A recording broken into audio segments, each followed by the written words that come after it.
Hello from the black spot over here.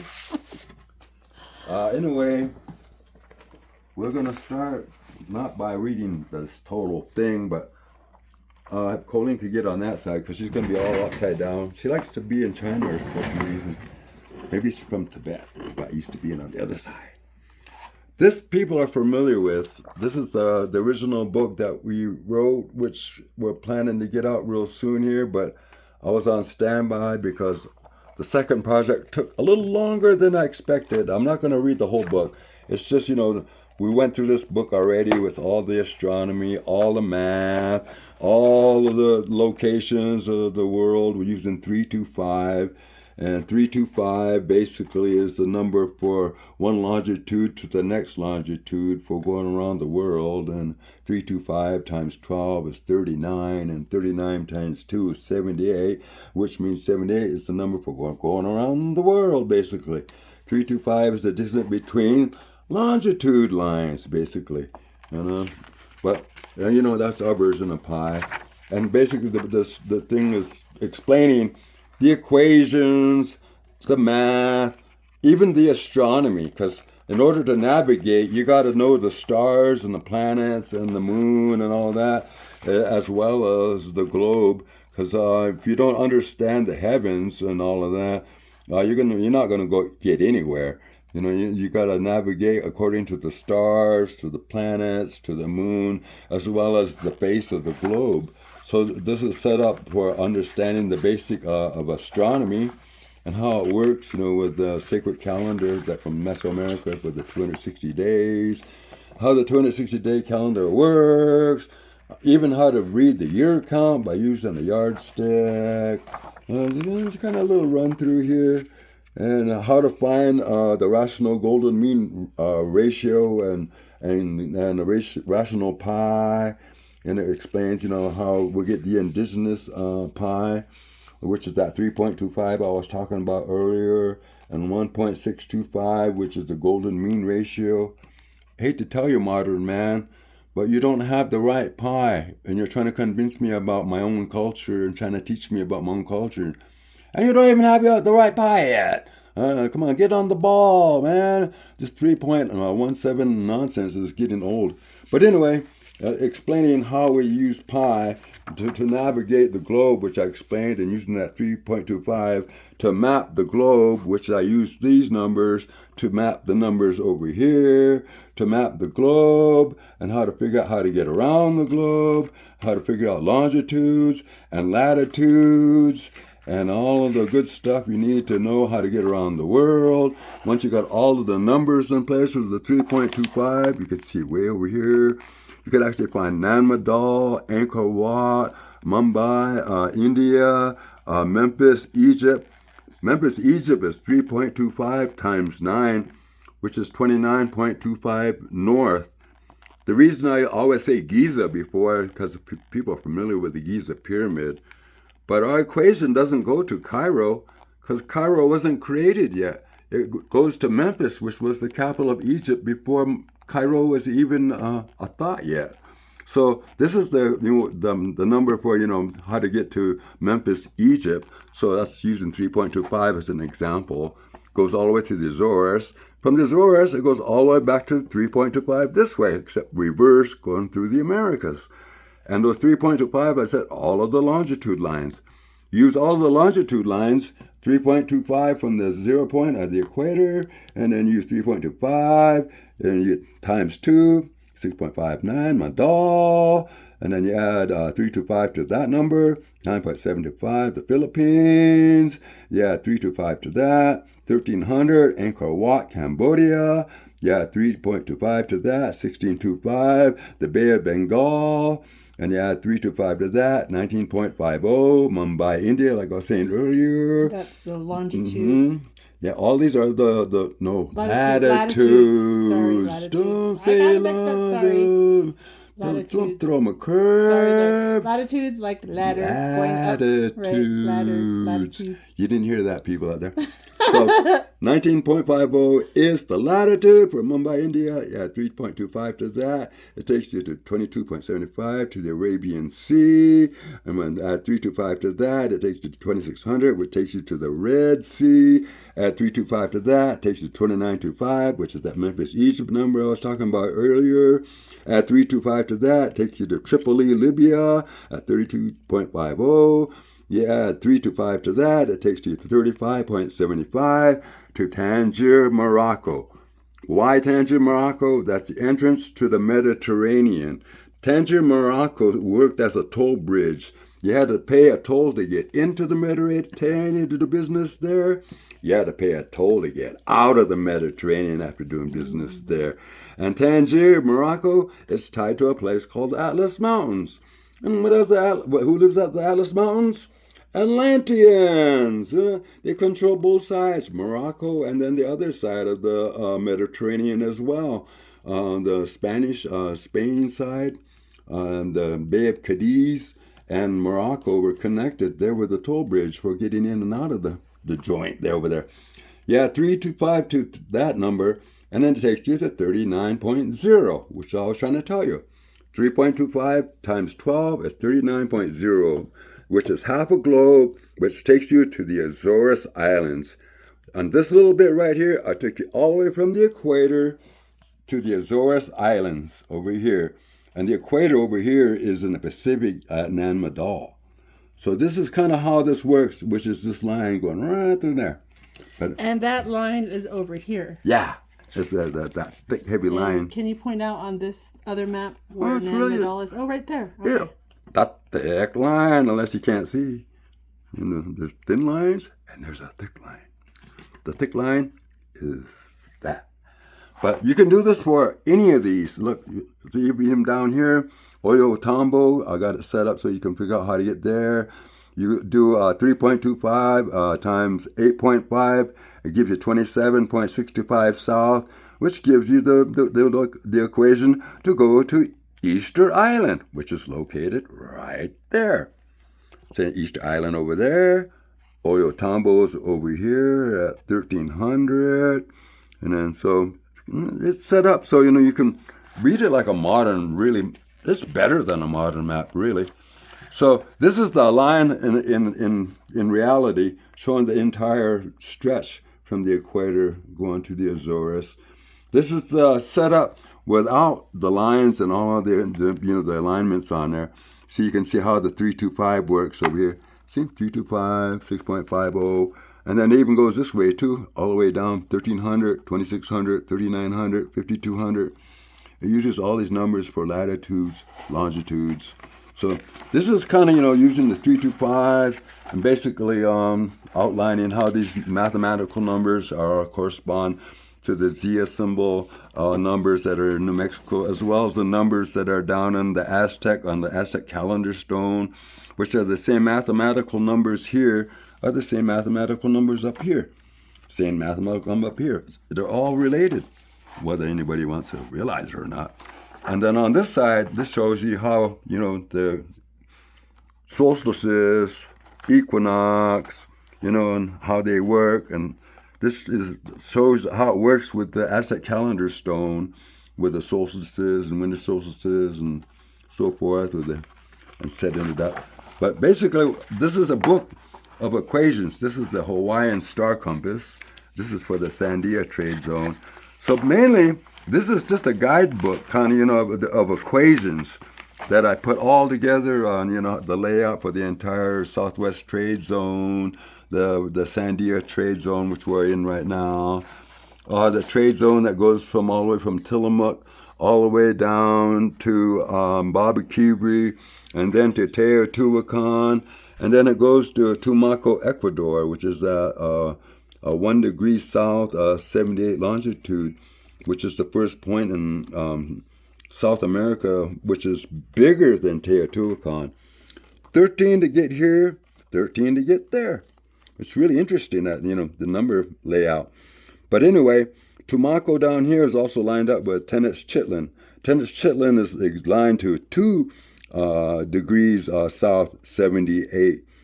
But Tenochtitlan, it goes all the way up toward my area, the backwood, towards I think 42.50 degrees, which is near Klamath Falls. This line right here, Coast. if we ever could get our act together, is this line right here. This line right here, people would take us seriously, connects the eagle and the condor. Remember, I keep telling you, it's not the condor and the condor, because you guys keep rocking in the echo chamber like condor to the condor talk. Eagle, condor. Why eagle? Well, the Athabascan-speaking people. Who's the condor?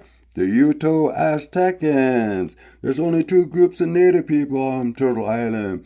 Uto-Aztecans and this Athabascan-speaking people, which is Diné, Apache, and the Northwest Coast people, all up into Canada. Two groups of native people. Eagle, condor. Not condor and condor. You know, that's what's always been for the last 500 years. This big bat line right here, that's unity. If we could get our act together, it connects Canada and the Alaskan natives to the Northwest Coast, to the Southwest native people, to the people of Mexico, all the way down to Tumaco, like I said earlier, all the way down into Peru, into Bolivia, and all the way across South America, and all the way across to the other side, to the Atlantic Ocean over here. What does that mean? It connects all us native people into one connection for trade and commerce. If we could ever get our act together, you know, quit relying on the colonialists, you know, quit hanging out at the fort for handouts. You know, we have all of the layout here.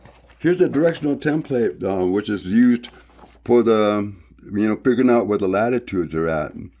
You put above your head, set it to north, south, and you put it down right in the 35th, and where the Sandia says, everywhere those lines go up here, that'll tell you where the 36 degrees latitude is, the 37 degrees latitude, the 38 degree latitude from that Sandia point, and also for the east and the west side. So this over here, which is basically all of the equations, the astronomy, all of the layout for how we came up with the equations that we're showing, And so which is... Right, and Sandia is Albuquerque, basically. Yeah, Sandia is Mountains. Albuquerque. So that was just the short run through on that one. This is the story time I was going to tell you about. This is the supplement to this book. See, that is the textbook with all the equations, the science, the ancient science, and everything that goes with it, how we find indigenous pie and all of that. But there's a supplement to it that's putting all of this to use, to practical use. So it shows you by example how everything that's in this book is applied locally, like she said, to our local Southwest trade area. So how do I do that? I created a supplement book. What is a supplement book? Ancient latitudes and longitudes of the Hohokam Trade Empire. This is the supplement book to the book I just showed you right there. And this is putting all those equations to practical use so you can see how they're actually being used. What I'm going to do is get Colleen on the other side so she doesn't have this upside down because I'm flipping it over this way. What I meant by story time, and I'll make sure we don't get too much glare in here and I don't bump my head into this thing like last time and knock it over like I've been doing lately. What I was going to say about story time, I'm actually going to read through it to give you an idea what's in the supplement. You'd be amazed what's Native people still know, especially us Athabascan speaking people. Like I was saying, nobody ever asked us about anything. Maybe that was a good thing. Nobody bugged us for 520 years, you know, so we had a little, we didn't get an inquisition up the butt like the other tribes did. Hohokam Trade Empire, Southern Arizona, Babakibri, 31 degrees north, 111 west. Sacred mountain to the Tohono O'odham of Southern Arizona. Eotoi, the creator of mankind, lived in this mountain. At the other end of the mountain lived a lady named thru and her followers who were eating children and turning their bones and fingernails into jewelry and cannibalizing people. They were at the other end of this mountain range. And what does this line mean that I'm showing here? Baba Kibri on a diagonal southeast trade route goes directly to, from 31 to 111, 30, 29, 28, 27, 26, 25, 24, 23, 22, 21, 20. It goes to 19 degrees and 99 degrees west. And what is that 19 degrees north and 99 degrees west? Tenochtitlan, the Aztec capital of the world, the Valley of Mexico. Direct trade route. I don't understand why the Aztecs wandered around for 100, 200 years when there was already a trade route established, Maybe they should have talked to me. They wouldn't wander around like the Jews for a few hundred years and round and round and round and round. We're going to get there eventually, boys. Keep going. Hey, just go there. Because you've been wasting 120 years. I think we're almost there now. So, story time. I'm going to read the entire thing for you. New Mexico, ancient alignments. Purple are river trade routes starting at the Four Corners Canyon of the ancients, and at this end is the Shiprock, and where San Geronimo and the San Juan rivers connect to the Colorado River. And then from Sandia, which is right there where it says the needle, it goes to Cabazon Peak and to the Galinos Pueblo on the Rio Puerco. And what is on the other side? Why is this Cabazon Peak important? The needle in the Sandia Mountain is in a direct alignment to the Cabazon Peak, that if you follow that alignment, it takes you directly to Pueblo Pintado, which is at the entrance to the Chaco Wash, and then 20 miles into that wash, it takes you to Chaco Canyon. And that's what that alignment is about. And then Hidden Mountain is where the Rio Puerco meets the Rio Grande. This is Hidden Mountain over here. Then Gran Cuevera Pueblo through Hidden Mountain, Gran Cuevera right there, through Hidden Mountain goes directly to Canyon de Chelly. Hidden Mountain is an important place, even though it's set next to the dump in Los Lunos at land refill place, and nobody's giving it the respect that it's due, because it's really an important locator in all of this. But that's my little rant there. And then to Canyon de Chelly, which we went over here. Three Rivers Petroglyphs. There's Three Rivers Petroglyphs. Is connected to the Rio Grande and the Pecos. What do I mean by that? If you go to Roswell, there's the Pecos. If you go over to this way, there's the Rio Grande, the rivers. And then if you go the yellow line, this one right here, is the trade route of these river alignments I just showed you. When they all come together, you bring them all to Albuquerque at the needle over here. The yellow line is the trade route of these river alignments from Sandia Mountains through the Gila Cliff Dwellings, through Bisbee, Arizona, then to Nogales, Arizona, Mexico at 31 degrees, 110 degrees longitude, where the trade route goes on a southeast diagonal trade route, just like the one to Tenochtitlan, directly to Teotihuacan, Mexico. There's your answer how they got trade to Chaco, and how they got trade from Teotihuacan to Chaco, and how they got trade from Chaco to Teotihuacan, vice versa. This book is dedicated to Charles Cultee, Clatsep Nehilim, last of the keepers of the knowledge of the Chinook trade network and the trade jargon. This is Charles Cultee. He's on a book called Chinook Texts by some famous white guy named Franz Boas, who is the father of anthropology. Charles Cultee was also the guide interpreter for the father of modern anthropology, Franz Boas. Charles Cultee Clatsop Nehilim is my great-great-grandfather. Stephen Cultee Quinault is my father, and Loretta Rosander Ho River is my mother, and as their direct descendant, I am now taking control of our traditional Chinook trade zones globally for the Cultee family. Now read that, for the Cultee family. And who am I? Roger Cultee. Roger Cultee will be carrying on the ancient Chinook global mapping legacy from this point on. I'm taking over the work that he used to do, basically. I don't have to do that to my head, though, thank goodness. Now, flatten my head.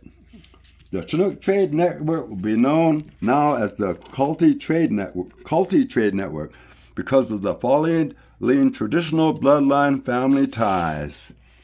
This is a Clatsop, what they call a whirl, which it is, for making, wool things and fabric and all that. But what it really is a layout of our entire trade zone, whether my people up there realize it or not. At the very top where these nostrils are located, the serpent up here, is the Nia Bay, Washington area. That's where my grandmother, Isabel Hudson, and my mother, Loretta Rosander, who is from La Push, and my grandmother is from that direct area for this trade zone. At 47 degrees latitude is Point Grenville. Point Grenville is right below my village called Tahola. And below that is Stephen Cultee. That's my father. He's enrolled with the Quinault tribe in Tahola. Below that is the Grays Harbor area, which is Aberdeen, Washington, which people know from Nirvana and all of that. But the Grays Harbor area was controlled by the Quinaults as our harbor at one time, which was controlled by Stephen Cultee, my dad. At 45 degrees latitude, where the mouth is located, I guess that was where the spokespeople were located, is the Columbia River. And what's at the Columbia River? That's where my great-great-grandfather is from, Charles Cultee. At the Columbia River, at the mouth of it, were the Clatsop Nehilim people. There used to be just Clatsop here, and there were Nehilim that were down here, but the two tribes almost got decimated in the late 1800s and 1900s. They almost went extinct, and so they banded together in the 1900s to become one tribe instead of having to be two groups because they were starting to disappear. So Charles Cultee, my great-great-grandfather, controls the Columbia River, down to the Coos Bay area, down to the Mount McLaughlin area of Oregon, which is out there, I think, near Klamath Falls, if I remember right.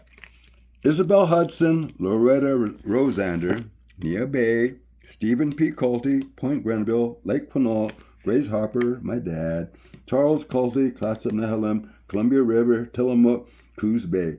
What's important about Tillamook? Tillamook, from my grandfather's side, is connected directly by trade to Teotihuacan, but I'll get to that in a bit here.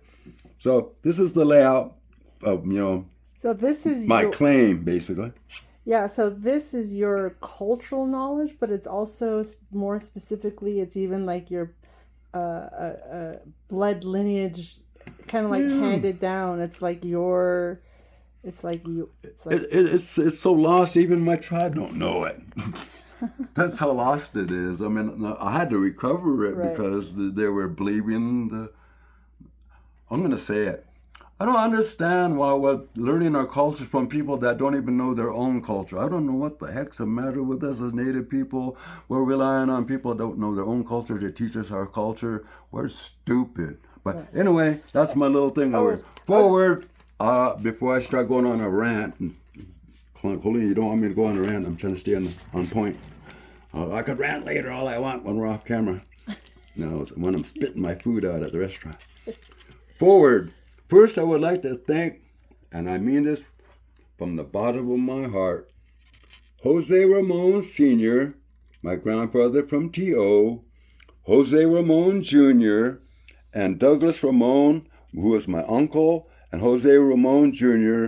was my dad, for having the patience to teach Atham Him Thought to a lost and confused kid. I also would like to thank Sean Ramon, my cousin, for sharing his story and culture by providing the story of Hook.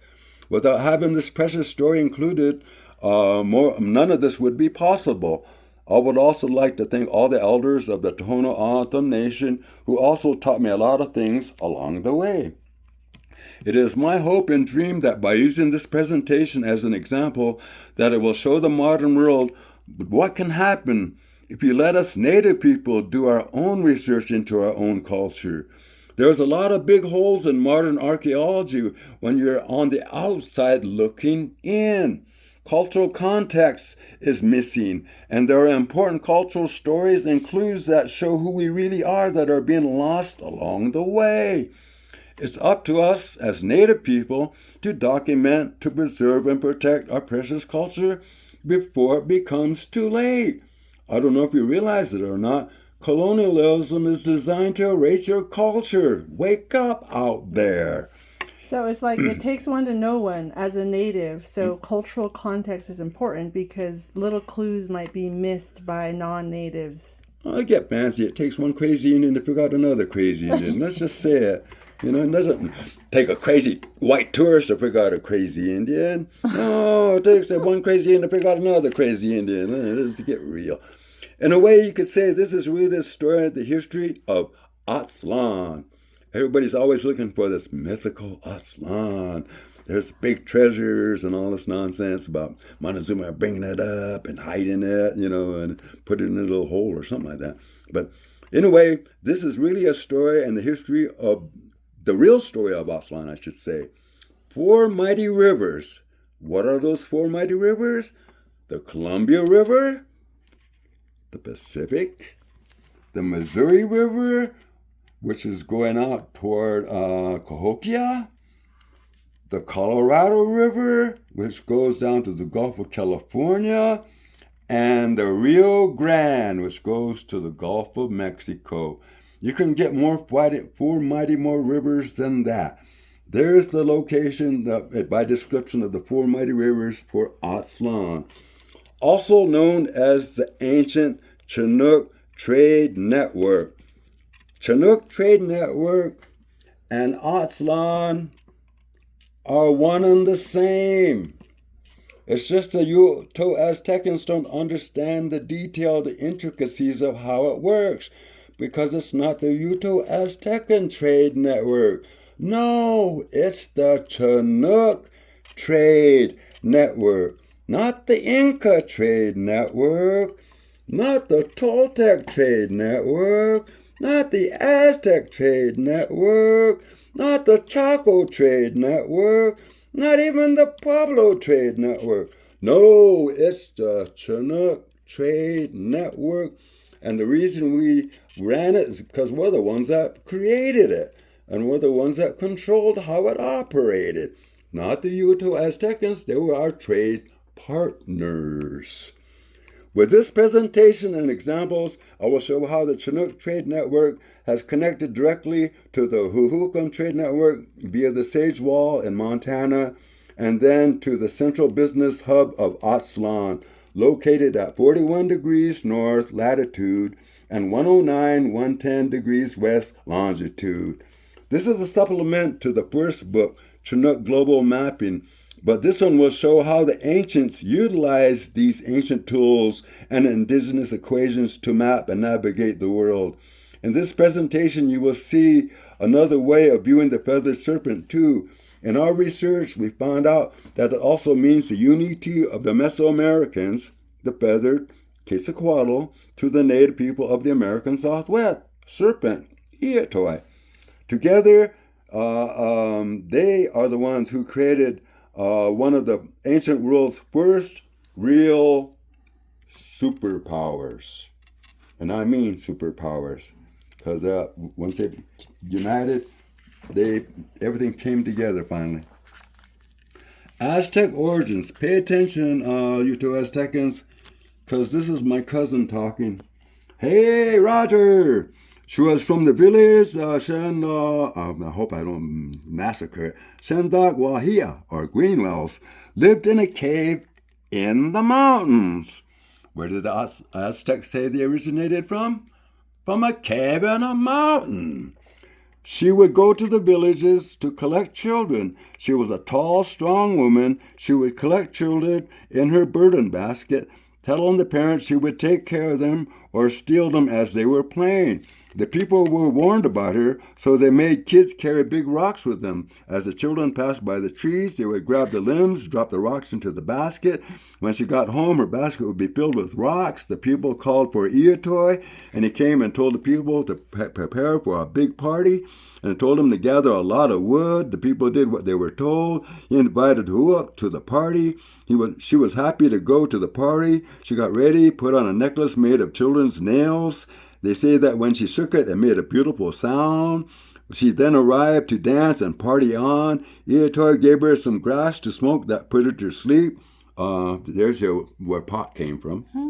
I hate to say, but that illegal stuff is in tradition over here. But it was some powerful pot, and they smoked that pot, and it put her to sleep. They carried her to her cave, packed the cave with wood, and set it ablaze. She woke up screaming and jumping around, trying to escape. She hit her head on the ceiling, and a crack formed on the outside of the cave. Iatoi made himself big and stomped his foot on the crack to seal it. She then died. After she died, the people went to feast on her body. There was an elder lady who got nothing, so she scraped the walls and collected the dry blood. She took it home and mixed it with clay and water. On the fourth day, 4 beautiful birds were formed. Their colors were purple, red, yellow, and brown, which are the colors of the Tono Autumn flag today.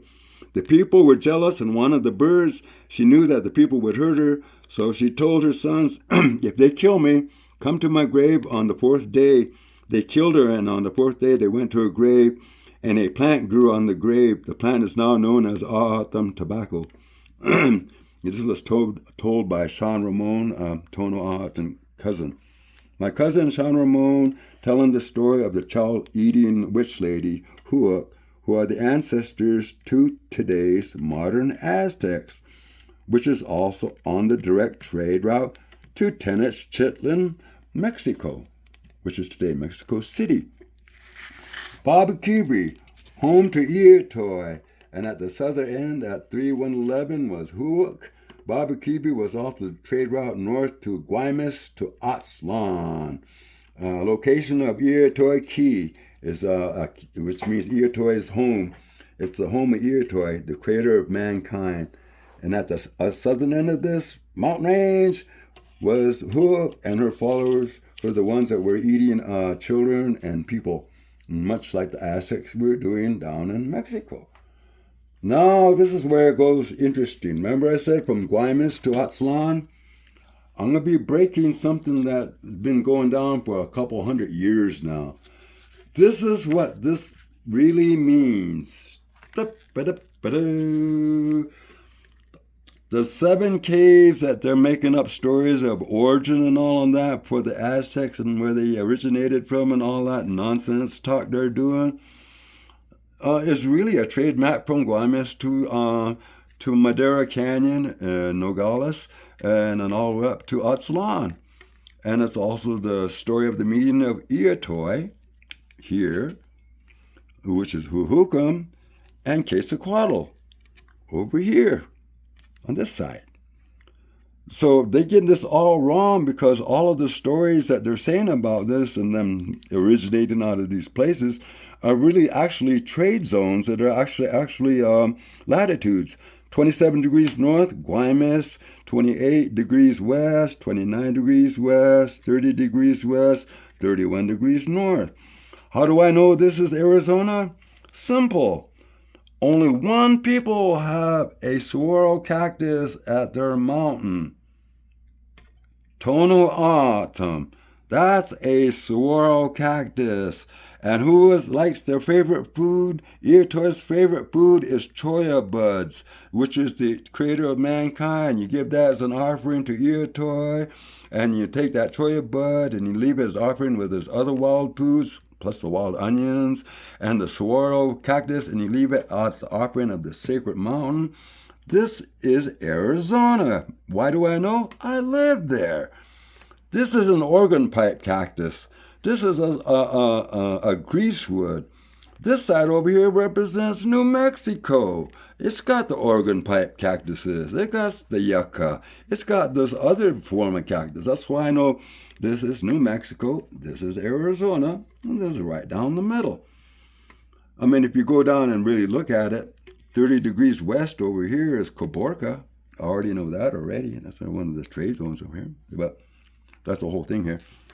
So I was saying about this being Eotoi, that being Quetzalcoatl. 946 is the year Quetzalcoatl was born, and then add 260 years to that, and then it's the year 1206 when the year Eotoi was born into the Huhukum world. This is an equation that I think people really need to be knowledgeable and know about. The 260-year sacred calendar gives it away, but nobody pays no attention. It's the 260-year Red Messiah cycle equation. What do I mean by that?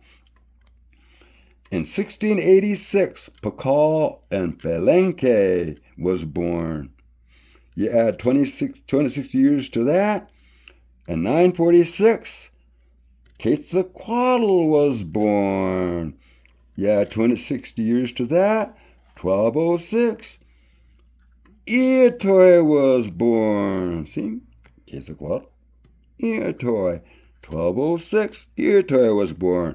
Now this is where it gets interesting. Add 206 to that when Eotoi was born, 1466, Montezuma. This takes all of these guys out of legend and story and superstition. Why? In 1466, in my equation here that I'm showing you, a person named Montezuma was born. And in 1519, a white dude named Hernan Cortez, the Spaniard, would meet Cortez in person, would actually shake his hand. So if this equation lines up to Montezuma actually being in this part of the equation, that means all the prior people that I just mentioned were just as real as Montezuma. I mean, if he was 26 early, he could have shook Eotoi's hand. But that's for another story anyway. So I just want to let people know that Montezuma here in this equation proves that these aren't just people of story and legend anymore. And the stories you keep hearing about Quetzalcoatl, it's really a story of reincarnation of every 260 years. And that's why you keep him popping up from Olmec times till now. Why? Reincarnation. 26 years, 26 years, 26 years, 26 So it's years. kind of like the llamas in on the other side of the world. They reincarnate. I thought you were going to say the llama down in Peru. You know those? Yeah, No. those cute little fuzzy animals. Yeah. Oh. Them I too. meant like the Dalai Lama, but Well, there's a well, bunch of different llamas. We don't want to confuse them with the other Indians. Well, I'm over just there. bringing up the reincarnation thing. Yeah, it's the reincarnation cycle, basically. This is the Holcomb turquoise pendant. This is what your tourists get to see when you go to the museum and you gawk at it and you make all kind of wild-ass stories about it that aren't even true about any of that. But when it's deciphered properly, which this is a decipherment of this Hohokam pendant. In this part right here, there's a guy standing with a serpent robe, with a cross on his head, with a rattlesnake above his head, and he's standing here on this ramp in his serpent robe. Why is that important? Because over here, this guy is standing here wearing a serpent robe, just like this guy. This guy has a serpent above his head, just like this guy with a serpent over his head. It's this guy is that guy when you show it in the decipher form. You look at the bigger form, you can see the bearded guy himself. You know, the big guy up here, that's God. And this is him coming into our world. They're breaking down the walls as we speak. I just let people be aware that the spiritual entities are slowly breaking down the barrier between us and them, and that's what all of these sightings you're seeing going on in the world at this moment in time. The walls are coming down between the spirit world and our world. See? All kinds of different things going on. Strange. People are probably experiencing strange things. They're breaking down the walls, and the first person to walk through is Iatoi. But this is the discernment from the tourist version. That's why you need us native people there, because you're only getting half the picture. This is the full picture and the full story. This is really what this is. It's a trade map, and it's being made into these fables, like fractured fairy tales or something. But back to don't want to rant. Anyway, back to over here. See, here's Madera Canyon at 31 degrees, 110 degrees west. And this is how I do the southwest latitude.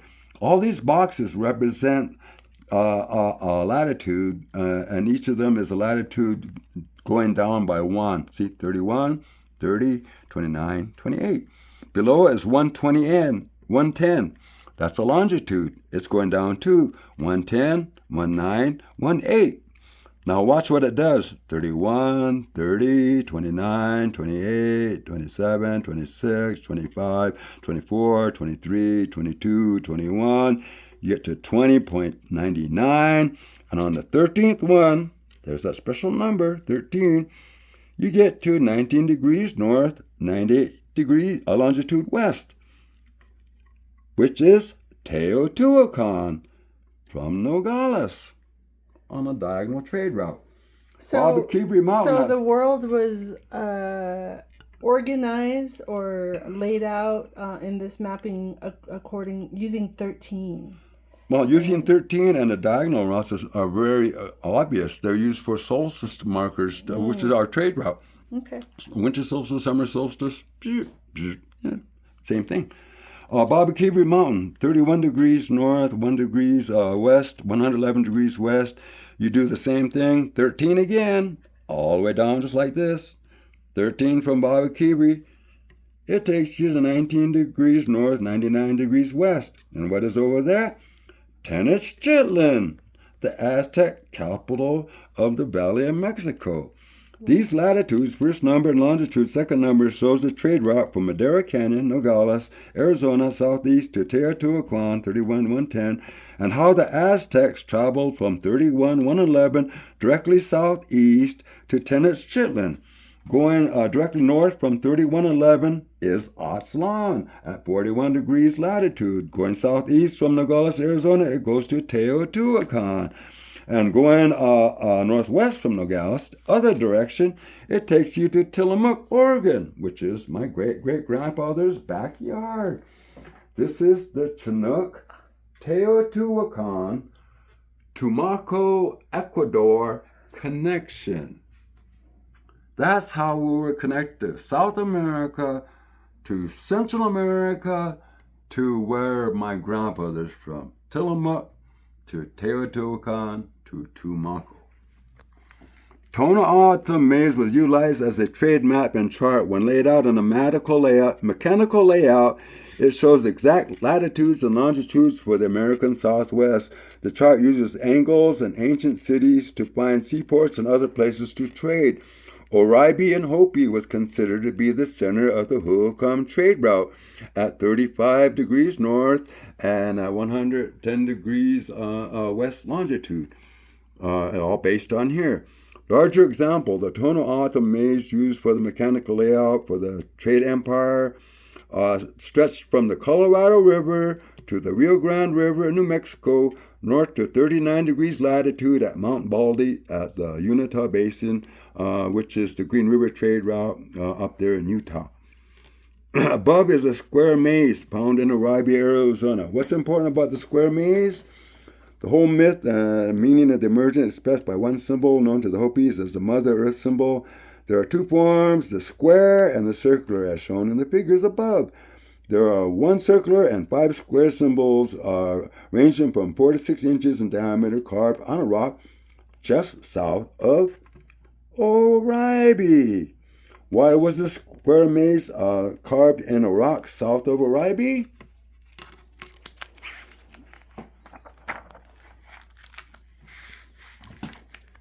There you go.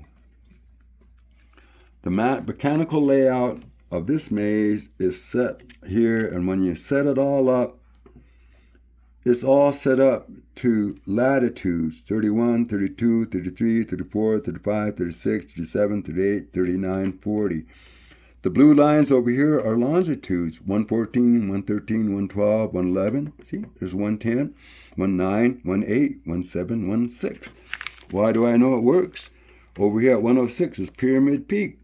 This first corner is Gunnison in Colorado. This next corner is Mesa Verde. This next corner over here is Canyon de Chelly. And what's at the very center? Oribe. And what's over here? Montezuma Castle. And you keep following these corners, it takes you to Montagne Island at the Gulf of California. It also works the same this way as well, but I just don't want to confuse you. I'm going to show you this one. This is the Chinook layout to show you how this relates. See, 39 degrees at Pyramid Peak.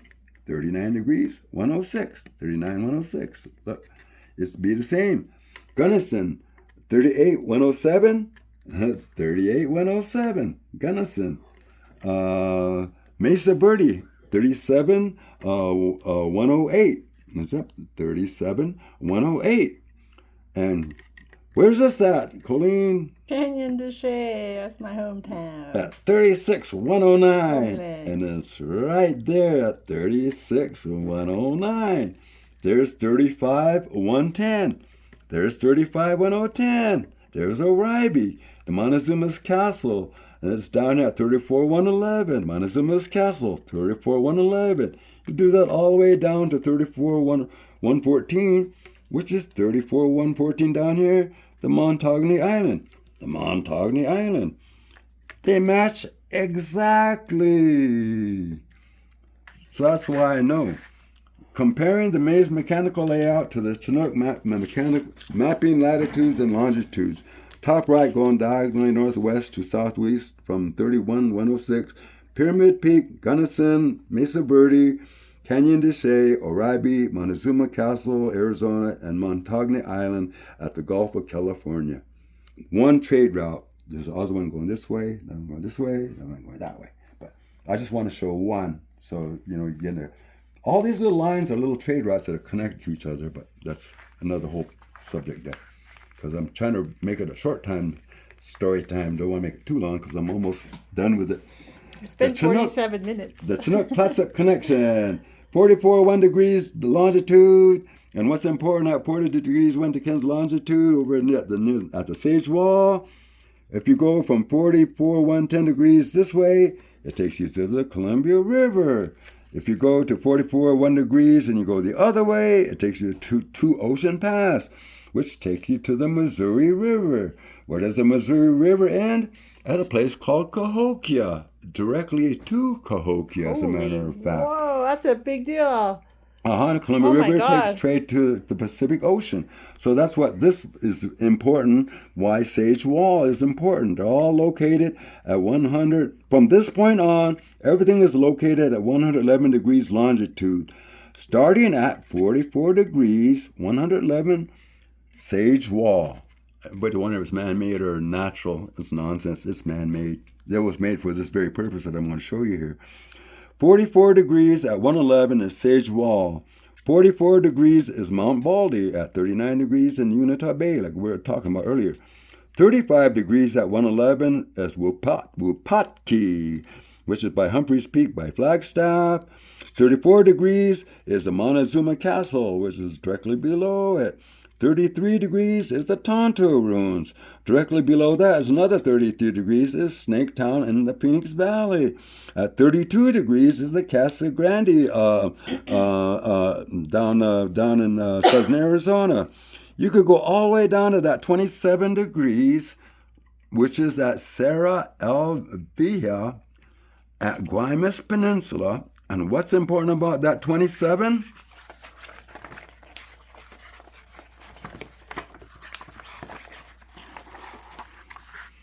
It's the same 27 I'm showing you here. Guaymas.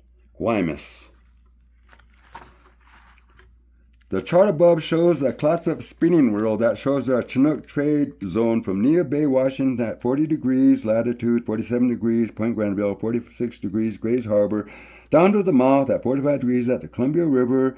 Below that is the heart of our trade zone at 44 degrees or Tillamook, and at 3.25 times 13, which is 42.25 north, shows the start of the Chinook trade zone near Klamath Falls, Oregon. Going directly east from Tillamook at 44 degrees at 110 degrees longitude takes you directly to the Sage Wall in Montana. Look at all the locations directly south from Sage Wall to the Guaymas Peninsula in Mexico. From this peninsula at 27 degrees, it goes out into the ocean and you go back to 109 degrees longitude. Why? You go east to 100 degrees longitude and then you go directly south past the equator and it'll take you directly to Easter Island where we did trade in South America and Polynesia. Yeah, because you guys were canoe people, too. Yeah, that was why we're able to get. We're the red canoe people. We're the ones that are going to. Well, that's why you were doing the global navigation and the mapping and all of that, using the stars. Girl, you Pueblos and Nabos will sink like a rock if you went out in the ocean and fell off the boat. Where did they go? It sunk like a rock. They don't know how to swim. Oh, no. Desert Indian. That's my fault. Sink like a rock. We don't have water to swim in. Well, I guess that's why we took the dangerous job. Place the template overhead, printed side down to see the numbers. Point to Polaris, which is north, and then point the bottom to the south. And each of the alignments out from Oribe. Remember, this is going to be Oribe. Now goes to all of these latitudes, which will tell you for the trade zones. What does that mean? Kind of like flipping it like this. Yeah, why don't you do it and show what you mean? I'm sure I'm looking at you, Raj. Oh, okay. All of you. So if this is over your head, basically, when you flip it like this, all of these little rays will point out to the next latitude above it, 36, 37, 38, all the way to 39, 35, or 34, 33, 32. You put that over your head in Oribe, it'll tell you exactly what direction to go to get to those exact latitudes. So holding it up basically makes head. it like a compass. Yeah, and you use it as a horizon. Your Zia symbol template is actually a compass. You use it like a horizon thing. You look at it this way and you look at the horizon and you see a mountain or a hill or something and use that as your alignment. And you just follow that mountain and you go to it and you follow to the next mountain and use that to follow it to make a straight line and to a hill to the next one. And all you have to do is line up north to north. Mm-hmm. And if you get lost, put this over your head and then put you back on track again. Okay. But this is an indigenous compass for trading locations. And that's why west is over here and east is over here, because when you flip it up, it goes right.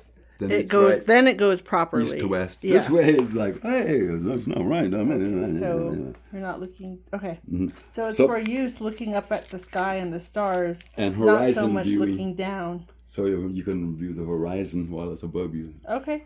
So this is important because I'm going to show you why it's important. Because now we're going to get down to here. Utilizing the Zia 16 template with Chinook mapping. What's he talking about? Well, it's really simple. See all these little lines coming out here? Yes. Those are 16 of the rays of the Zia symbol. Yep. Mathematically laid out. And that's why you call it the Zia symbol template. Mm-hmm. The 16 template. Because you divide a circle into 16 simple parts. What you do is you see all of those lines that are radiating from here. It's like connecting the dots. You connect that dot to that dot, that dot to that dot, that dot to that dot, that dot to that dot, that dot to that dot, that dot to that dot, that dot to that dot, that dot to that dot, that dot to that dot, that dot to that dot. So then it makes a grid. That dot to that dot, that dot to that dot, that dot to that. And when you put it all together, this is an archaeologist's wet dream. All of these are the ancient trade locations that the archaeologists are still having a shit fit trying to find. Oh, digging up bones. Because you have little, like for each of these, That's what I'm saying. Every one of them is here. Linda, where's my millions, archaeologists? I did the work for you. This is all the work. Digging up dead people. We should be doing some serious research here, like what I'm showing you here. Mind-boggling, Raj. Every trade location. I mean, not just one. every one that's on here and for every latitude. That's what I'm saying. It's all laid out. Look, 35, 36, 37, 38, 39, 35, Jesus. 34, 33, 32, 31. It's pretty cool. It's like a multi-purpose tool. Well, the reason I said with Chinook mapping, see if you notice this one, it doesn't hit. See how it's hitting? It's not hitting right. See how it's hitting? It's kind of off. But every now and then, this one right here, look, there's my Chinook grid. Watch. Right there, there, there, there is that. Just like the other one that goes from there to Marble Canyon to Oribe to Agate House over here in this grid is that. That's why I know and double check to make sure that these alignments are the same, besides the trade route north and east and west. But that's kind of how this grid is laid out. None of these other lines will do that except for those specific lines. So that's why I know that they're the central hub for taking everything to the central location from this 33, from there to there. And there to Oribe there. for the Hopi is the center place. That's why they call it the center place. Sipapu? Then you take trade all the way down through Black Mountain, pick up a little more gold and silver, and on here you go through Salt River Canyon, and you go to Tucson, and then you go to 31 degrees at 110 degrees in Nogales, and at 31 then 110 degrees, 31 110, 31 109, 29 108, 28 107, 27 106, 26 105, 25 104, 24 103, 23 102, 22 101, 21 100, 2099, and then you get to 1998. And what's that 1998? 19 degrees north, 98 degrees longitude west. That's the exact latitude for Teotihuacan.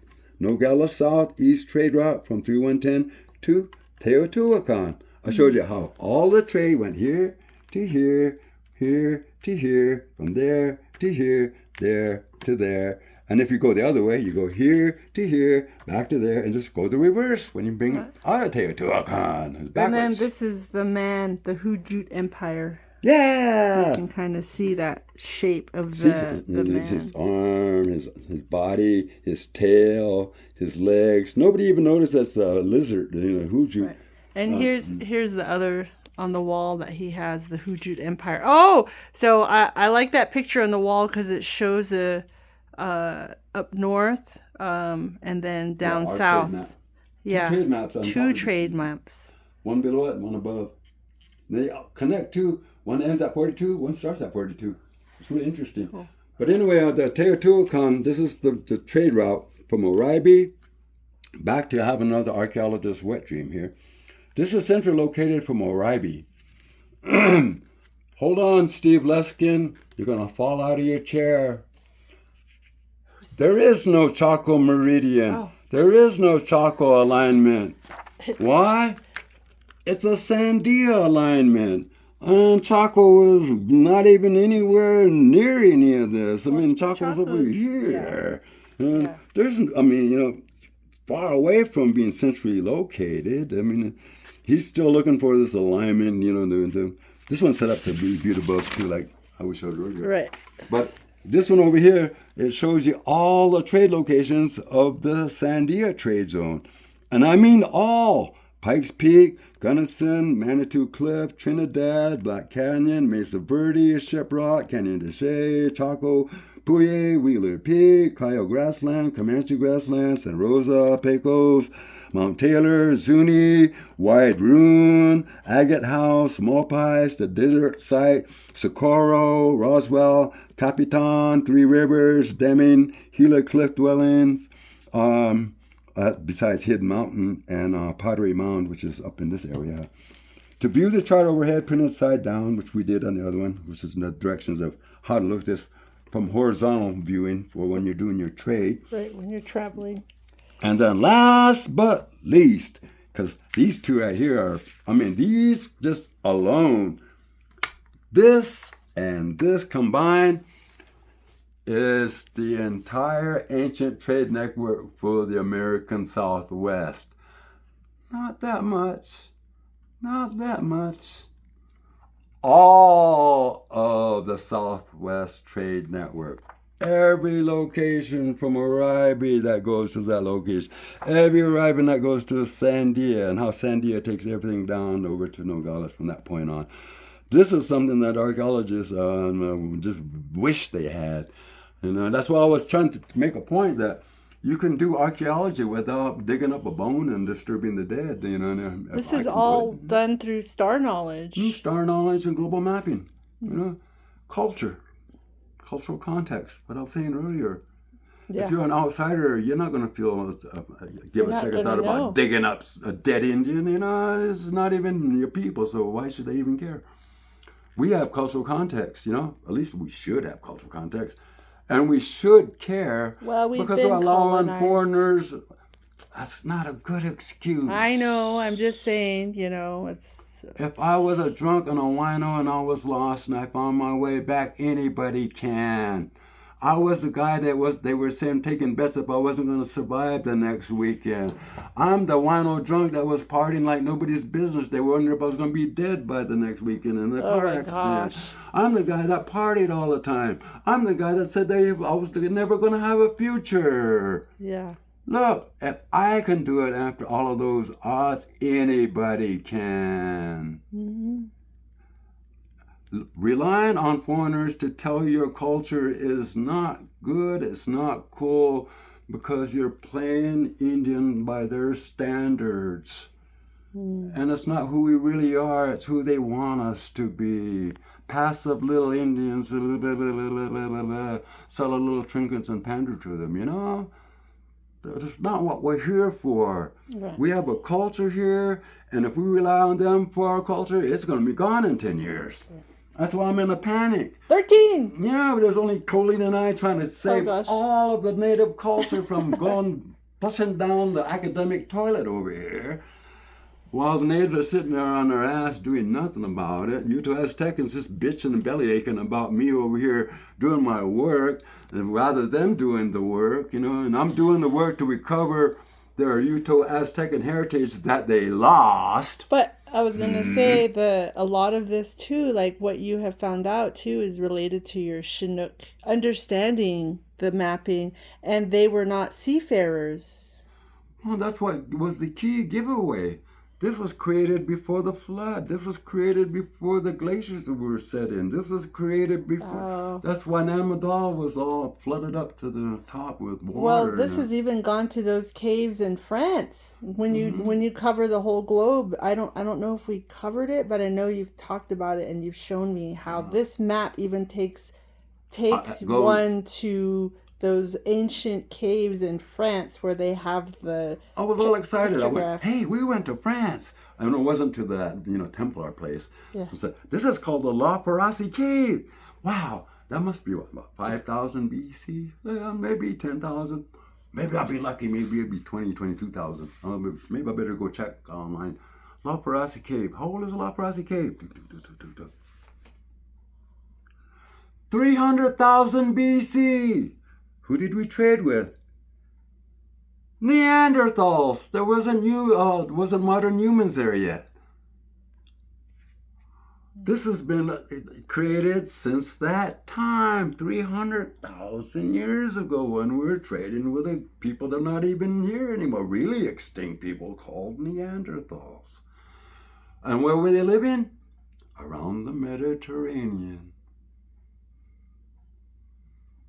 The ancestors to all the modern humanoids that are running around Europe right now. I don't think they even know that part of the story I'm saying. I'm beginning to pay me $1 million for giving me your culture now. I'm researching your culture, saving your culture now. They lost their culture since the Egyptians and the Greeks screwed it all up. Black and white issues since the Greeks and the Egyptians. I want to say Rome, too. No, Greeks and Egyptians, they made a black and white issue. What's going on in the world today in America? It's a black and white issue. Oh, yeah. Is there any red involved? Is there any yellow involved? No, you go on the media, it's all black and white. They say it's color TV, but it's black and white. It's just black people and white people. Come on, quit lying to me. It's black and white TV still. It's a black and white world. It's been revolving around Egyptian and Greek butts since that time till now. I think they've been using it as a colonial ploy, really, to control. But hey, that's another story.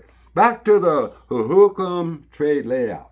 After all of this mapping and talking, and he's all belly aching about, he knows the location to Aztlan, and this Aztlan is, that's too general.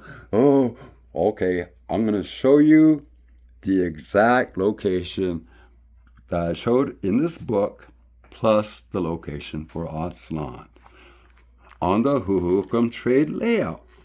A lot of people call this the squatter man, or they call it some kind of 5-man omega or something that's going to end the universe. I don't know, whatever. This is found all over petroglyphs in China that V is finding all over the place. Anytime they find the squatter man, it's not a squatter man. It represents the Southwest Trade Network. The lizard. Hujut. Tail, legs, arms, head. The Hujut Empire. Yep, the lizard. It was all laid out in a lizard layout. See? Sandia Mountain over here. This pink line goes right to the Gila Cliff Dwellings, takes you to Nogales. Spirit Peak in Nevada, and you go through Ock Chin, and you go through this area to Picacho Peak. It takes you to Nogales. You take all the trade from down here, and you bring it on down here to Oribe, like we said, to Black Mountain. It takes you all to Nogales. One common trading point. This blue line over here, this shows how the trade route that I was talking earlier that went from Gunnison to the 31-114, where the Gulf of California is. So Mesa Verde over here, there's Oribe. See, there's Montezuma Castle again. And it's going right to the Gulf of California. Just like the map was doing over here to there. So basically, this is that as well.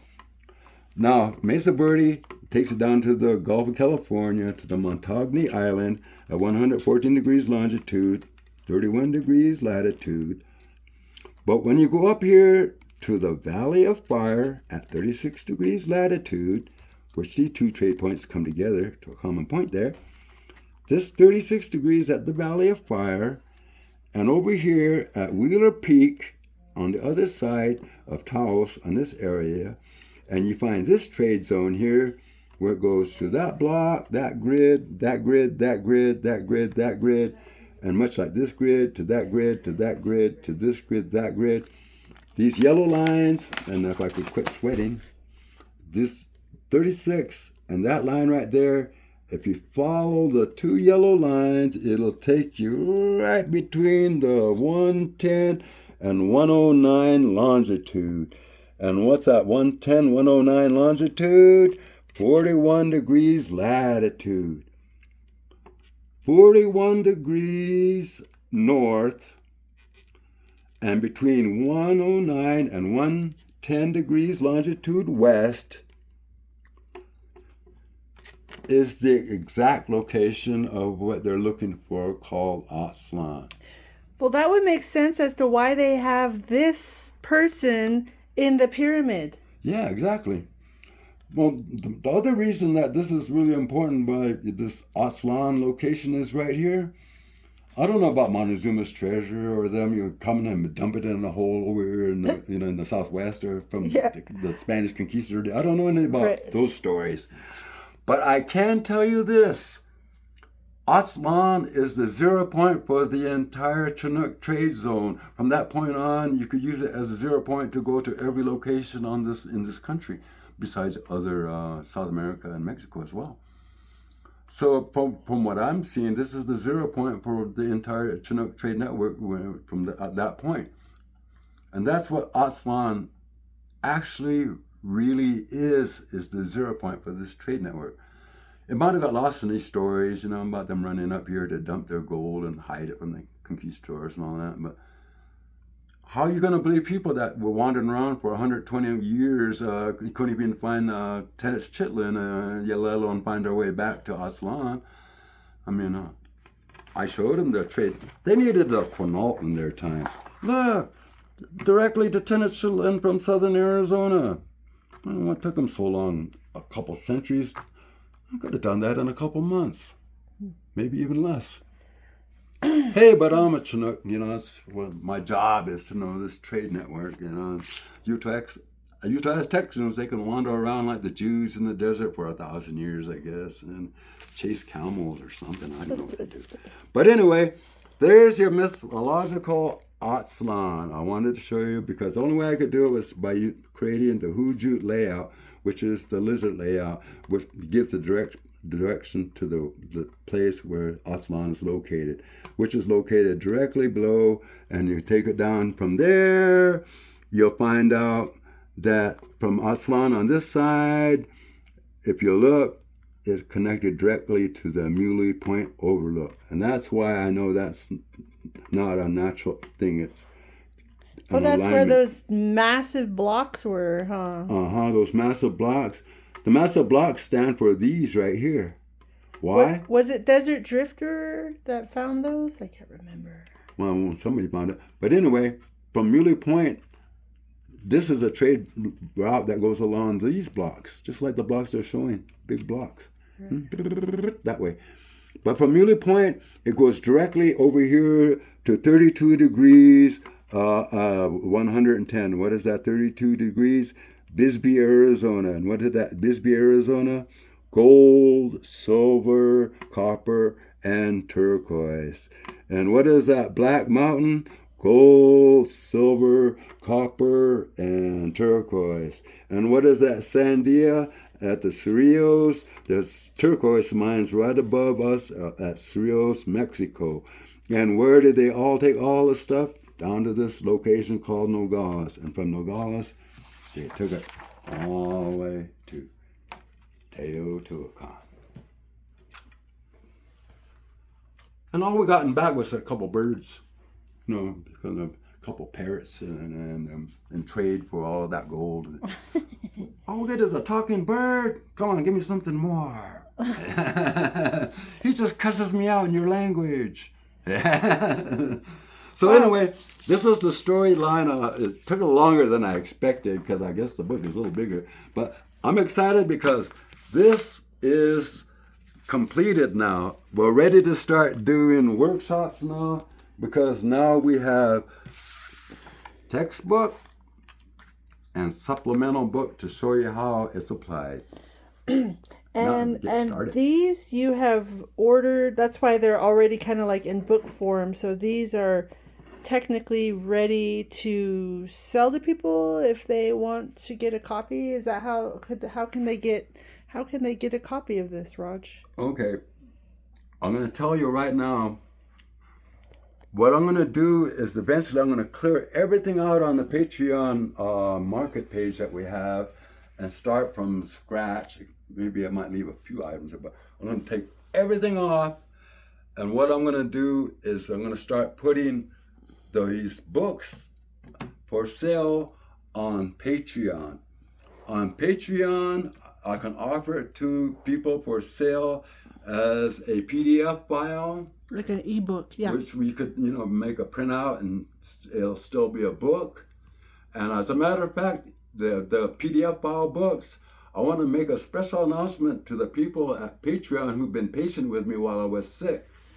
You're going to need both of these books to do our Chinook global mapping. What I'm going to do is that everybody that's still loyal to me, that's still on Patreon, I am going to turn all of you on to both of these books in the PDF file form. So you don't have to purchase it for the Chinook Global Workshop when we start it. Oh, okay. For being loyal. Oh, yeah, for being a member. Mm-hmm. And for the diehard people, if you want Colleen or I to sign any of these, we can also sell hard copies, which will be available on Patreon. And we can autograph it for you. Just send us your name and that's legible. Make right. sure it's legible now. Type it be better, yeah. And what we can do is autograph it personally for any of these books that you order and send it to you as well. If you want to order as a hard copy, and that's autographed by either Colleen or I, or both if you want. But it's I was just the editor spell checking, so. But masks, you had also talked a little bit with masks e mosques, so there might be something coming from that. Yeah, I'm glad you said that. So that is located in Albuquerque. It's a small business off of Central. It's called Masks e Mosques. Oh, right here. Cha-ching, cha-ching, cha-ching, There we cha-ching, go. cha-ching, Hold on. cha-ching. Even their address, phone number. Cha-ching, cha-ching, cha-ching. And why Mask Imas? Because the owner Kiko said that once you get your books in order, bring your books on down, and he's willing to let me consign these books to be for sale at a shop at 3106 Central Avenue Southeast, which is, I guess, at Girard and Central. It's a little bit Little- east of that, just little like a east block. of that. Yeah, in that area. And so for the first place I'm planning to have this offered for sale locally here will be at Mask Imas, because he said he's already willing to consign my books there, and they'll be offered for sale there. And what I'll be doing is the next few days I'll be trying to catch up with them to make the business transactions for that. So this is one of the locations that we already know where we're going to be selling this book. Why?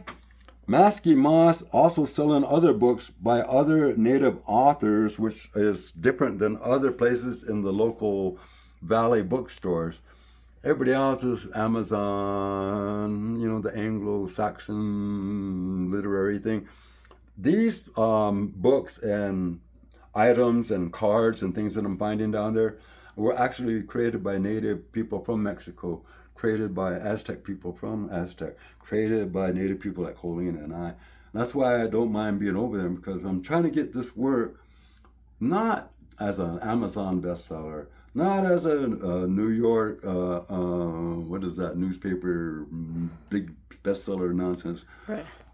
My main objection is trying to get these books and knowledge back to indigenous people who really need it. Tourists, if they want to buy it, and I don't have no objection to it. But my main objection is trying to get this knowledge back to our native people. Objective, yes. Our main So hopefully objective is that to get this time knowledge back to native people. It won't get lost. I'm going to tell you something, people. This is going to be something that's going to probably, I just hope it doesn't sound too egotistical, because I don't want to sound egotistical. But if it wasn't for me, all of this would have been lost. I mean, totally lost. You would have had to eat whatever they were giving you in those books at the university and colleges that is not even real or true about us.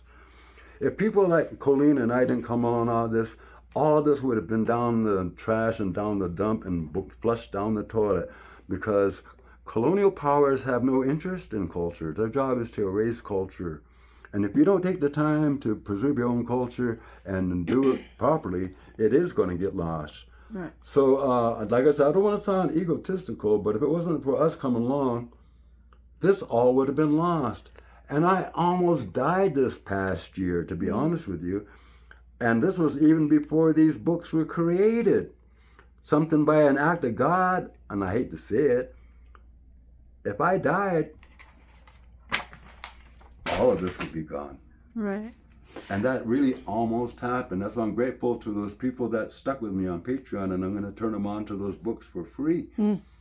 Because if it wasn't for me almost dying, you could say it scared me straight enough to get all of this done just in case it did happen. Just in case I did die, I recovered 520 years of our culture. At least I did something in my lifetime, dead or not. I saw a quote somewhere recently in a book, or maybe online, I don't remember, but it said the ultimate, outcome of racism is genocide. That's the ultimate outcome. And that is what colonization is about. In a way, it's about, like you said, that's a point about erasure. Genocide is a nice way of saying of killing you and your culture. Not just your culture, you and your culture. You should know. Your people went on a long walk. I mean, I know some of them forgot, and they marched off to join the military after, after I would have got forced to walk 100 miles one way and 100 miles out. I would never trust them people again. But I'm Quinault, that's it. But people need to really reflect on how we're being treated and how our culture is being treated. And I'm serious. If we don't take the initiative to preserve our own culture, and there might not be another Colleen or Roger to come along next time. There might not be somebody to do it for you. And then it really is lost. And then you got to pander to tourists, and hang out at the Indian Disneyland in Santa Fe and make a living pandering to tourists. The Indian Disneyland. You could be the Indian Mickey Mouse, whatever. But you're not going to be a real native. You'll be playing Indian by their standards, by their definition, because you're believing the nonsense in their books instead of doing the work yourself, instead of doing your own homework into your own culture like we're doing, and not being a lazy red ass and get off of it and do something to save your culture before it's too late. I'm no professor. I'm no university guy, as a matter of fact, I think with these two books right here, we did more work than the University of New Mexico Archaeology Department combined. Right. They haven't even gotten this far. Well, I think it's really interesting. Maybe you could talk about a little, before we finished, your professor who, when he retired, Stuart. he made a comment to you, and he was a professor at the University of New Mexico, they graduated you early. Oh yeah, a year early, because they didn't want to hear what I had to say, because I was writing papers on this at the university level. And I was bringing up, academic discrimination as a paper, and getting in trouble for it. But it's there. But he didn't. He said when he retired, what did he say to you? I'll tell you the entire story. My instructor, Dave Stewart, God bless his soul, because I don't think he's alive anymore, was my instructor at the University of New Mexico. This is Dave Stewart. Great man, great heart, great person to talk to, great listener. And he ran the whole anthropology, archaeology department at UNM. Not just, a section of it, the entire department of archaeology. So he wasn't no little, teacher or something over there. He was the head honcho, basically. But he did a lot of archaeology in the Chaco area and the Pueblo Benito area. And I took his class several times because he was a great teacher. He was teaching me a lot about the Southwest. And indirectly, I'm working with my instructor again because he wrote a book, and which is really great because I didn't realize it. But his book gives me all the layout, like I did, like Albuquerque. Did you know that Albuquerque's been in since 10,000 BC? There's much activity here. He points that out here. And then he points out the river systems that I've been trying so hard to find. And he lays it all out for me so I don't have to look anymore, because he lays out all the river routes that I've been trying to find and look for. So indirectly, I'm still working with my instructor, even though he's passed on. And he wrote this great book called The Ancient Southwest. It's David E. Stewart. Not to get mixed up with the other David Stewart, which is the Maya guy who pretends he knows Maya, writing. This is a different David E. Stewart. Okay. As you see in the picture, he's a balding old man. But anyway, back to I was in his class, and there was two incidences that happened that I really concerned me. One was Mary Clancy, who was my Maya teacher, or Mesoamerican teacher. She was the head honcho there at UNM too. And she was getting ready to retire, and she'd been at this since she was 19, And she was like going into her 70s, ready to step down from, and I saw her sitting in a slump in her office, and I was walking by and I went, "You're retiring next week. Why are you so depressed?" And she looks up at me and she goes, "Raj, I've been looking at these Maya arts since I was 19. I'm going to be 70 and I'm not anywhere close to understanding what any of them mean. And I mean, I've been looking at them since I was 19 and now I'm 71 and I'm going to retire. I'm not anywhere closer to understanding anything that's in them. And it's depressing me. In a week, I'm going to be gone." And I went, "You're not gone yet. You got time about an hour during your lunch?" And she said, "Well, I got another day or two. I have a lunch break. Give me an hour, hour and a half, book me in." I said, "Okay." Went over there. I showed her deciphered Maya art. I showed her how to decipher my art. I showed her what's in the Maya art. The symmetrical balancing. The application of sacred geometry. She looked like a little girl that was in a candy store. Her eyes lit up. She was standing in front of my painting over there that I had on a wall from my art class. And she was gawking at it like a little kid because she finally understood how it worked and how it operated after I had my little talk with her. And when she retired, she was happy because she got to understand what was in those symbols she'd been staring at for all these decades. And then I went to David Stewart's class. Stewart, I was over at Chaco Canyon doing this archaeology, and I didn't give a rat's ass about who I was digging up. And I dug up this pottery. And then out of this pottery, I noticed there was a skull in it. And then there were eyes were covered with mud. Okay. And I looked at it and I took the mud out and a butterfly came out and flew in my face. And then a dust storm came down and went voo. And then I think he said he got sick. I got real sick for a long time. I said, "Stuart, why are you telling me all of this?"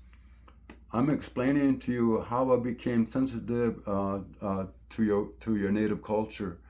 Before I treated you just like you were bones to be dug up like any other archaeologist, but after that humbling experience, I learned not to do that anymore, that there's more to this than just archaeology and academics." And from that experience, it was very humbling. It about killed me because the illness that butterfly gave him, I guess, and it jolted him into a whole nother reality that it was like a portal. Yeah. He said, "I changed my whole way of seeing, my whole opinion of everything from that point on."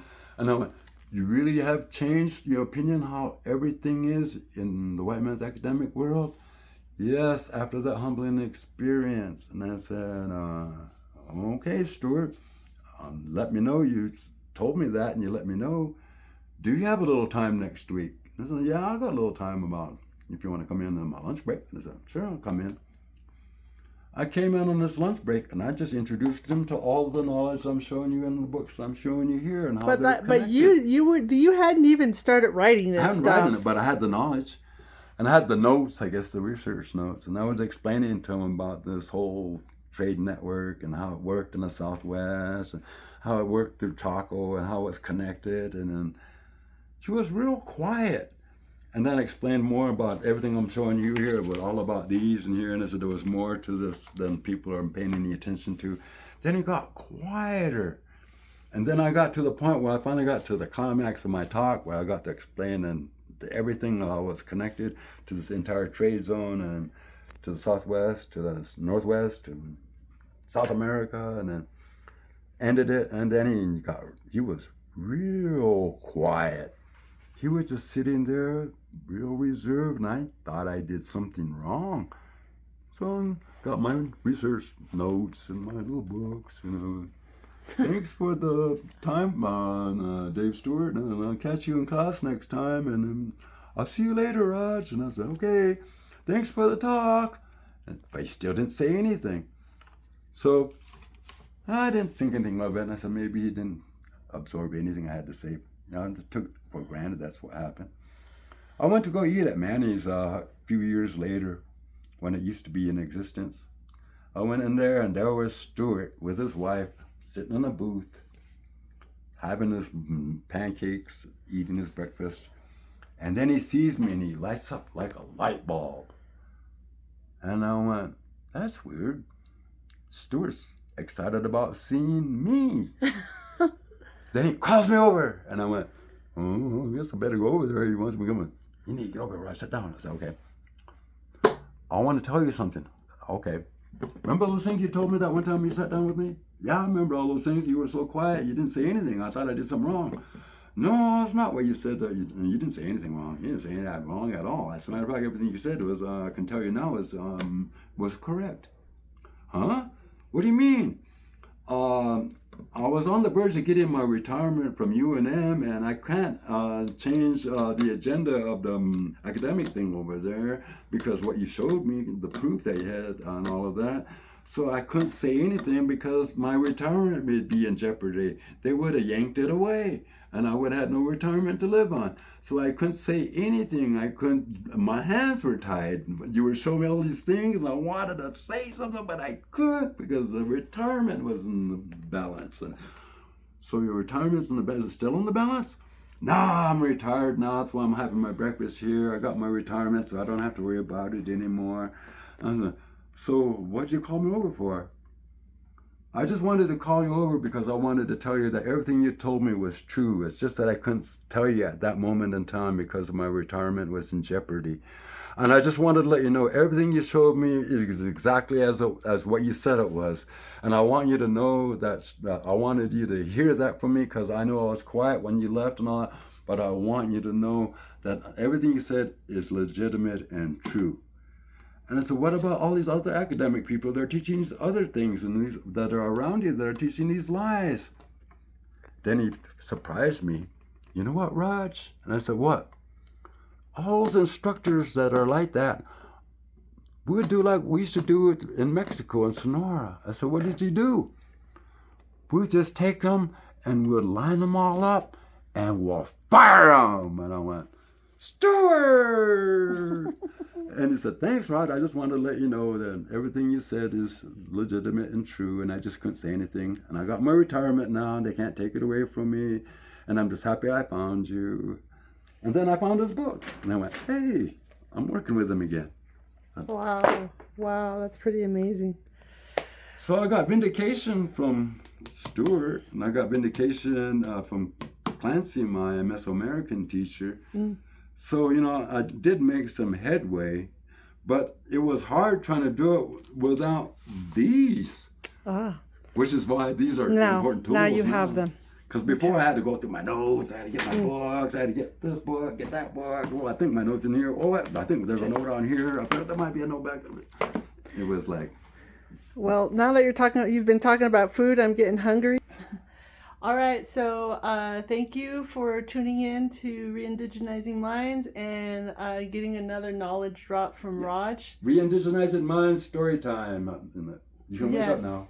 And that image is also the Reindigenizing Minds logo. Check it out. So have a good... You call it a spindle whirl or something. A spindle whirl. So you guys all have a good day. All right, today is Friday, July 10th. Pay attention. It'll be on Patreon as soon as I get all the details worked out. I got a few things to work out, get it out locally, and then I'm going to start working on the Patreon and putting it on there for sale on the Patreon page. Right. And so if you want... Reindigenizing Minds, Patreon. Yes. And you can also give Mask Emas a call and let him know that you're really excited about it. Yeah. Because some orders he'll know. You can start signing up for orders if you want the hard copy like this that we'll be working on getting together. Okay. Have a good day. Bye.